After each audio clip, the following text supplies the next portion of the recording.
Olá, sejam todos bem-vindos. Está no ar mais um programa Entrevista Coletiva, aqui na tela da Band Amazonas. Eu sou Neto Cavalcante, editor-chefe de jornalismo aqui da emissora, e me acompanham na bancada neste programa a jornalista Samara Souza, que é âncora da Rádio Band News, difusora FM Manaus, e também o jornalista Juscelio Paiva, que é repórter aqui da Band Amazonas. E o nosso entrevistado de hoje é deputado estadual, está no primeiro mandato, pouco mais de 100 dias aí cumpridos nessa nova legislatura, deputado Fausto Júnior. Deputado, muito obrigado pela presença aqui na entrevista coletiva. Muito obrigado, Neto. Quero aqui agradecer à TV Band pela oportunidade para que a gente consiga explanar nossas ideias e para que a população em geral conheça um pouco sobre mim, até porque eu estou no meu primeiro mandato, ainda não sou tão conhecido, principalmente na capital, mas estamos trabalhando bastante para dar o resultado que a população tanto espera quando acreditou nessa renovação na Assembleia Legislativa. E como é que o senhor se apresenta, deputado?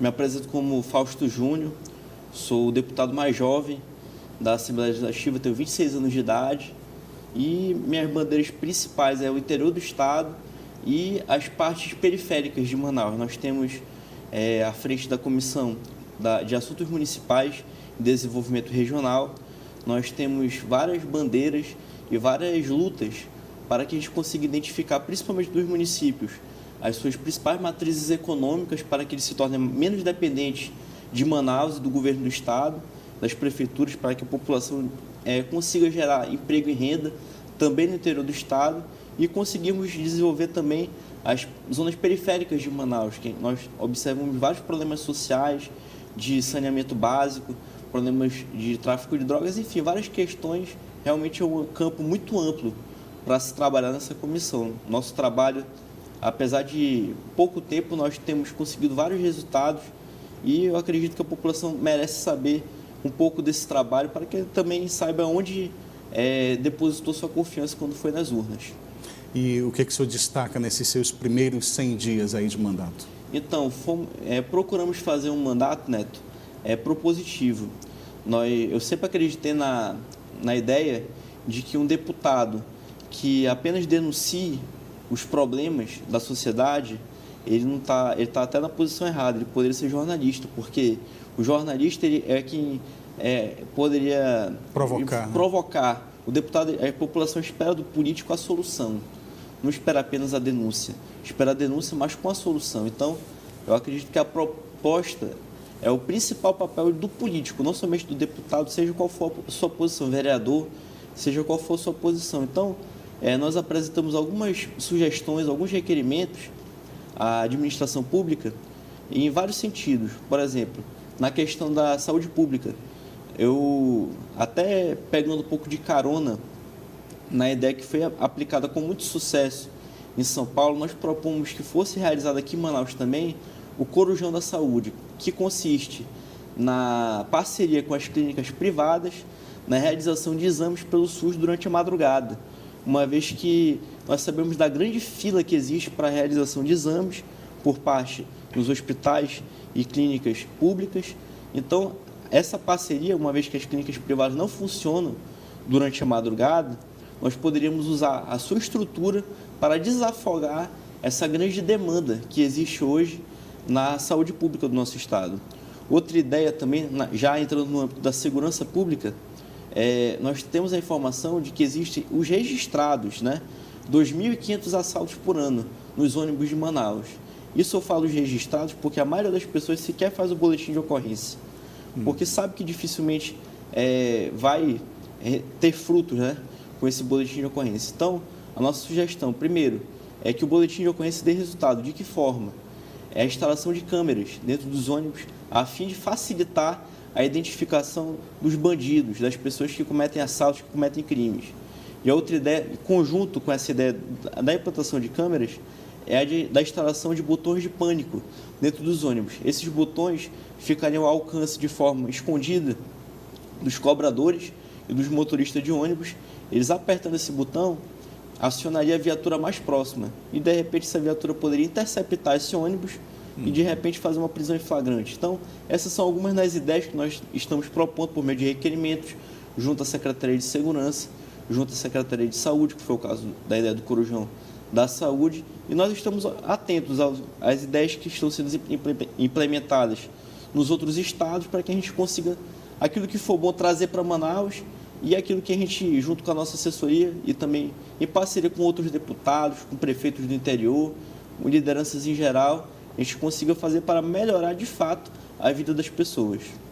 Então, deputado, nesses um pouco mais de 100 dias, já deu para quebrar o gelo dentro da Assembleia Legislativa. Agora, o senhor ainda carrega o estigma de ter sido eleito, é o deputado mais novo da Assembleia, 26 anos, mas o senhor tem atrás uma família que lhe ajudou, é conhecido no interior, tem conhecidos lá, enfim.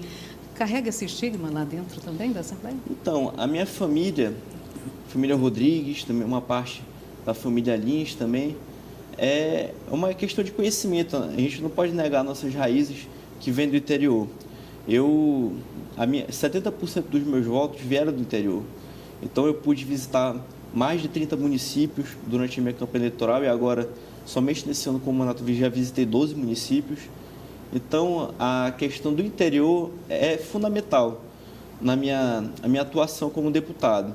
A questão da família em si é uma questão até sentimental, digamos assim, que a gente carrega e que vem do interior, mas a questão dos problemas sociais, eu acredito que quando a gente assume como deputado, já se torna uma coisa, eu não digo profissional, mas é um comprometimento entre um representante de um poder público junto com a população. Então eu espero realmente dar bons resultados, corresponder a quem acreditou no meu projeto, no meu mandato. Eu participei da política pela primeira vez, apesar do conhecimento de colegas do interior, eu vim de forma independente. Eu sei que eu tenho uma parte da minha família que é política, mas eles têm um projeto deles, eu tenho o meu. Então nós temos essa independência e respeito também por ambas as partes. Eu acredito que a minha estada, digamos assim, na Assembleia Legislativa é para somar com os outros colegas, seja de quem seja o seu grupo político. Agora, deputado, essa sua expressividade, principalmente no interior do Amazonas, o senhor conseguiu ver de perto a realidade, né? Que é aquém aqui da capital. O senhor, no primeiro mandato, o que é que já pode dizer aí o que tem de projeto para o interior do Amazonas, principalmente? Eu acredito que o desenvolvimento do interior passa pelo desenvolvimento principalmente do setor primário, que é a principal atividade econômica na maioria dos municípios. Esse meu compromisso com o interior do estado, como você me falou, durante as minhas viagens eu vi situações dramáticas, de extrema pobreza, que graças a Deus o nosso estado é um estado abençoado pela questão do peixe, da farinha, e as pessoas não passam fome, mas em compensação de todas as outras necessidades, em relação a remédio, em relação a tudo que o estado tem a obrigação de oferecer, essas pessoas passam por grandes dificuldades. Então é até por isso que eu fiz questão de estar na Comissão de Assuntos Municipais, para eu poder acompanhar de perto e estar numa comissão cuja sua atribuição são os municípios, como a sua principal bandeira.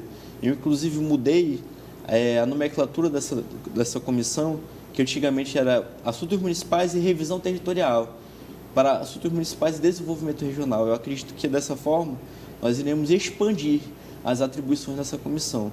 O principal foco dela hoje é identificar qual é a matriz econômica que aquele município tem como vocação e explorar de que forma nós podemos expandir e favorecer aquele município para que esse município se desenvolva. Hoje, a maioria dos nossos municípios, eu diria, vamos lá, 99%, com exceção de Manaus, todos vivem de recursos de fundo de participação dos municípios, seja federal ou estadual. Eles precisam ter essa energia com uma matriz que possa, né, trazer recursos para a população, né? Com certeza. Hoje os municípios eles têm uma gama de empregos que são da prefeitura, do governo do estado, e que muitas vezes esses empregos que estimulam a economia. A nossa principal bandeira em relação aos municípios do interior é tornar os municípios menos dependentes dos recursos, seja federais, seja estaduais, ou seja da própria prefeitura. Eu acredito que a melhor forma de você ajudar o ser humano é você dando emprego. A melhor programa social, como bem disse inclusive Ronald Reagan, ex-presidente dos Estados Unidos, a melhor ajuda social, contribuição social que você pode dar para uma família é o emprego. Então, eu acredito veementemente nessa política e eu acredito que é com desenvolvimento econômico que nós iremos desenvolver os municípios, tanto economicamente, mas também socialmente também. Agora, deputado, o senhor é da base governista na Assembleia Legislativa, o senhor conta com isso para levar esse desenvolvimento para o interior, para a parte periférica de Manaus, ou o senhor vai tentar lutar com as próprias forças, independente de ser da base governista? Então, não somente eu, mas eu acredito que o Estado inteiro conta com o governo do Estado para ajudar nesse desenvolvimento. Eu acredito que o governo vem passando por uma situação difícil, herdada, de uma grande instabilidade política, uma vez que nos últimos 4 anos nós tivemos 3 governadores. Isso é muito negativo do ponto de vista econômico para o nosso Estado. Eu acredito que nós precisamos organizar as contas públicas e dessa forma nós iremos conseguir sobrar dinheiro para que haja investimento e, consequentemente, haja o desenvolvimento do nosso Estado.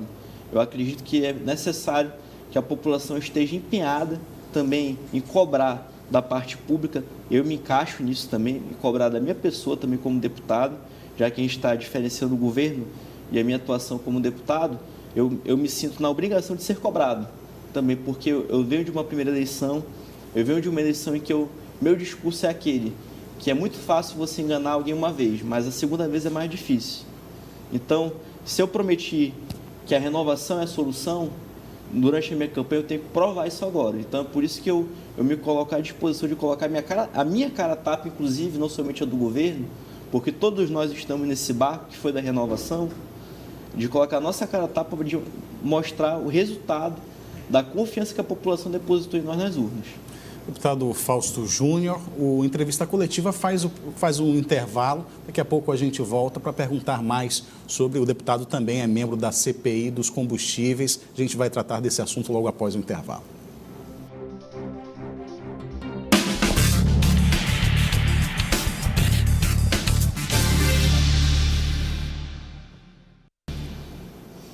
Estamos de volta com a entrevista coletiva aqui na tela da Band Amazonas. Nosso entrevistado de hoje é o deputado estadual Fausto Júnior, do PV do Amazonas. Deputado, a gente falava no início no primeiro bloco sobre a sua participação na comissão dos municípios, não recordo o nome. Assuntos municipais. De assuntos municipais. Isso. Essa comissão ela também aguarda e temos uma frente, uma associação de emancipalistas, né, que são municípios que buscam, são comunidades, distritos de municípios que buscam emancipação, né, que buscam se tornar um município, mas para isso eles dependem que o Congresso vote, né, uma PEC. Isso. Uma PEC que dá às Assembleias Legislativas Estaduais esse poder, né, de definir essa emancipação. Como é que está esse processo aqui no Amazonas? Falar um pouco desses distritos também que esperam se tornar municípios. Então, primeiramente é muito importante esclarecer que esse é um pleito justo para muitas regiões do Estado que acabam se tornando pouco favorecidas diante da escassez de recursos públicos para compreender grandes áreas territoriais. O que isso significa? Por exemplo, você pega um estado como Minas Gerais. Minas Gerais possui mais de 800 municípios. E você pega o estado do Amazonas. O estado do Amazonas é maior que Minas Gerais. E nós possuímos 63, contando com Manaus. Municípios. Não existe uma disparidade absurda. 62. 62, né? Mais Manaus. Por isso que eu falei contando com Manaus. Fora Manaus, 62. Existe uma disparidade absurda em relação a outros estados. Nós temos algumas regiões, por exemplo, como Cacau Pereira, em Iranduba, Novo Remanso, em Itacoatiara, Lindó, em Itacoatiara também, Matupi, em Manicoré, que é mais fácil você estando em Matupi chegar ao Maitá do que em Manicoré, por exemplo. Você pega o Aritê, em São Gabriel da Cachoeira. Todos esses distritos teriam capacidade econômica e populacional para serem pequenos municípios. Uma vez você transformando esses distritos em municípios, eles vão ter recursos próprios, eles vão ter um prefeito, eles vão ter um vereador, eles vão poder ser defendidos e assistidos. Existem muitas prefeituras que se tornam sobrecarregadas com grandes distritos e com um recurso limitado, eles não conseguem suprir as demandas da maneira correta. Então, é uma questão de justiça. Nosso estado hoje ele funciona da seguinte forma: cada município é como se fosse um pequeno estado, onde a sede do município é a sua capital, e existem centenas, às vezes, de comunidades espalhadas por esses municípios. Existem comunidades que é mais próximo você chegar da sede do município em Manaus do que na comunidade. Isso é muito comum no nosso estado. E são comunidades que ficam esquecidas, de pessoas que são comunidades que ao longo do tempo vão morrendo devido ao êxodo rural. Pessoas que não têm a mínima assistência e acabam saindo da sua comunidade. E como não prejudicar o município, por exemplo, que vai ser desmembrado? Vamos puxar aqui o Careiro Castanho, por exemplo, que tem ali o distrito do Purupuru, tem Janauacá. Exatamente. Isso virando isso em 3 municípios. O Careiro Castanho perde população, né? Aí perde repasse, perde dinheiro. Existem forças que são contrárias a essa vontade? Então, a questão é uma questão macro, na verdade. É possível que algum município não se sinta favorecido diante dessa situação, mas também é preciso entender a questão da demanda. Por exemplo, o Careiro Castanho, será que ele, com o recurso que ele tem hoje, ele tem capacidade de suprir da forma como deveria o Purupuru e o Janauacá? Será que não existe uma resistência, um sofrimento muito grande da população? Eu acho que, assim, o nosso maior objetivo enquanto a coisa pública é a gente garantir o direito e a qualidade de vida das pessoas. Vai aproximar esse serviço público da população. Das pessoas. Então, eu acredito que eu, como parte desse processo, o meu trabalho, a minha luta vai ser sempre para melhorar a vida das pessoas e não a vida da administração pública. A vida da administração pública tem que trabalhar para a pessoa, não é o contrário. Hoje, quantos distritos estão aptos, assim, só para ter uma ideia, para quantos municípios do Amazonas pode chegar já de início? Na comissão, hoje existem aptos 14 municípios. A gente vai citar, eu já citei alguns aqui, você citou Purupuru, que eu não havia citado também. Balbina, em Presidente Figueiredo também, Canumã, em Borba, Mocambo, lá em Parintins, Vila Amazônia, em Parintins. Enfim, temos vários aqui para a gente não se alongar também, mas são 14 municípios no total, potenciais municípios no total. A gente falou em comissão, o senhor é vice-presidente da CPI que investiga aí os combustíveis, né? Na refinaria, até chegar a bomba para o consumidor. Já tem alguma novidade? Podemos dizer aí como é que está o andamento dessa investigação na Assembleia? Amanhã nós vamos fazer uma reunião interna com os membros da CPI para definirmos quem vai ser convocado, como é que vai ser os andamentos dessa CPI. Durante esse último mês, foi uma fase de levantamento de informações para que a gente pudesse se munir e fazer com que essa CPI seja algo preciso, porque a população cobra muito isso, a população cobra resultados. A questão do preço dos combustíveis é um problema que aflige todo o estado do Amazonas. Por exemplo, é um absurdo o preço da gasolina aqui em Manaus ser aproximadamente R$ 4,70 e no interior, por exemplo, em Envira, o nosso amigo... Menino de Envira aqui. Envirense, ser R$ 7,00 a gasolina. Isso é um absurdo. A população merece respeito. Então, nós precisamos identificar por que existe essa volatilidade de preço em relação à capital e o interior, por que existe uma combinação de preços dentro da capital e por que existe também alguns pontos que nós descobrimos já nessa fase de levantamento de informações, como, por exemplo, o preço do combustível da gasolina, por exemplo, ele sai da refinaria a R$ 1,98. Ele é comprado pela distribuidora que distribui para os postos. Quando a distribuidora vai vender para o posto, esse preço salta de R$ 1,98 para R$ 4,00. Essa é uma das dúvidas, uma das suspeitas que essa CPI tem levantado. Por que esse preço dobra praticamente? E outro ponto também, existe uma certa venda casada entre as distribuidoras e os postos de gasolina. E até aqui já deu para ver... Já deu para ver tudo isso. Situação. Então, assim, pode haver uma combinação de preço por parte das distribuidoras também, não somente dos postos. Se as distribuidoras aqui em cima combinarem o preço, os postos, por um efeito cascata, eles são obrigados a combinar também. Então, é muito complexo esse assunto. Nós estivemos, inclusive, no Rio de Janeiro para acompanhar o seminário da ANP, que é a Agência Nacional de Petróleo, justamente sobre isso. Lá, nós tivemos o privilégio, digo assim, né, e a oportunidade de ouvir os maiores especialistas do Brasil, inclusive o presidente do CAD, os maiores especialistas no Brasil na questão da combinação de preço. E isso é um problema nacional, não somente do estado do Amazonas. Então, diante dessa complexidade, essa CPI ela vai se esforçar para trazer resultados concretos para o nosso estado. Mas 100% é impossível porque, além da questão da venda casada das distribuidoras com os postos, também tem a questão do monopólio da Petrobras. Você lembra? Eu não lembro porque devido à minha idade. Mas quem é um pouco mais velho que eu lembro, como era a telefonia do Brasil quando havia um monopólio na telefonia.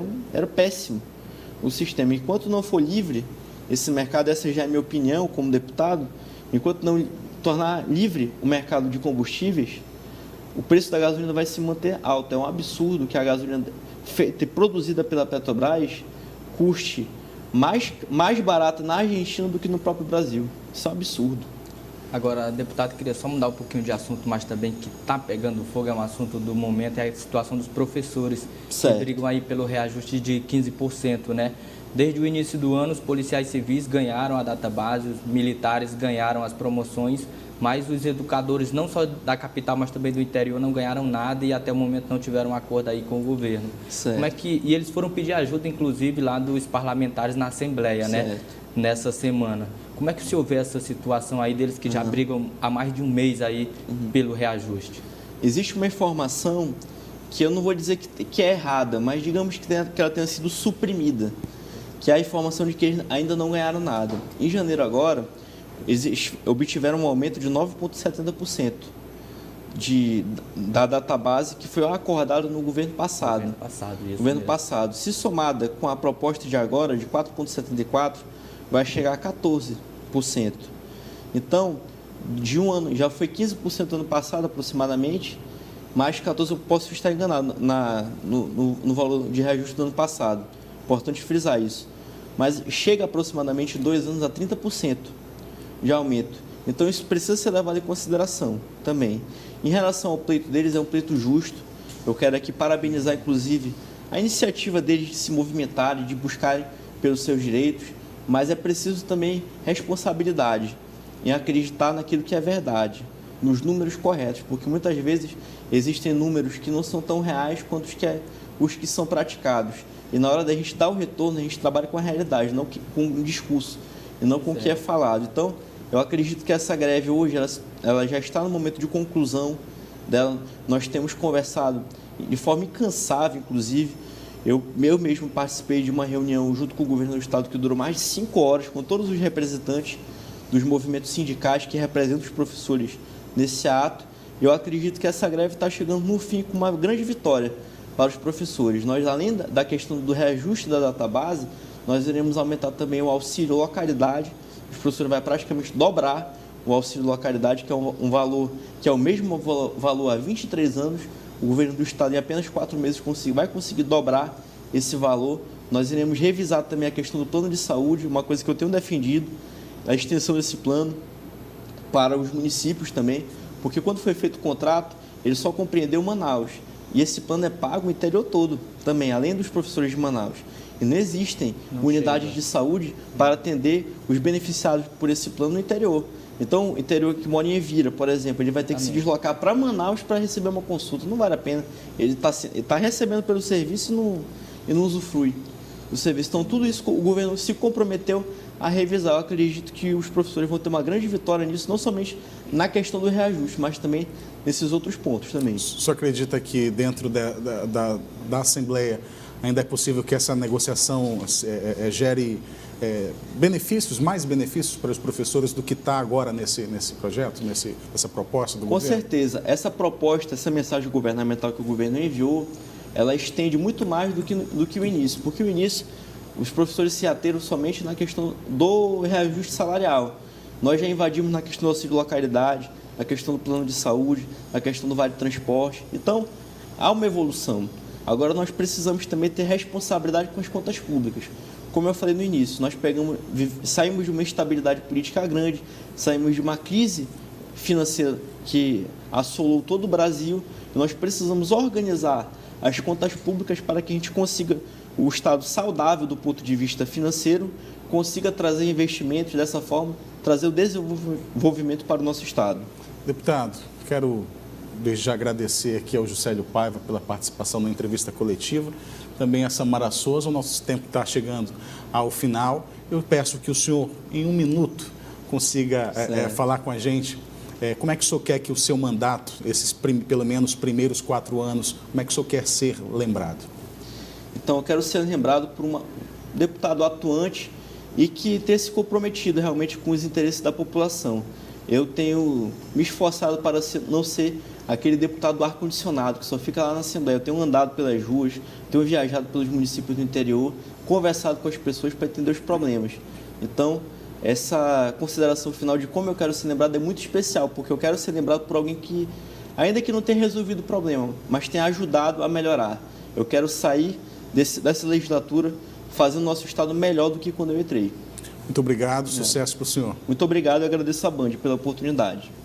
O Entrevista Coletiva fica por aqui. No próximo domingo, você já sabe, nós temos um encontro marcado aqui a partir das 9h30 da noite, com outros jornalistas convidados e aqui também com mais um político, gestor público aqui do nosso Amazonas, cujas suas decisões também mexem na nossa vida cotidiana. Muito obrigado, um abraço para você, tenham todos uma boa noite.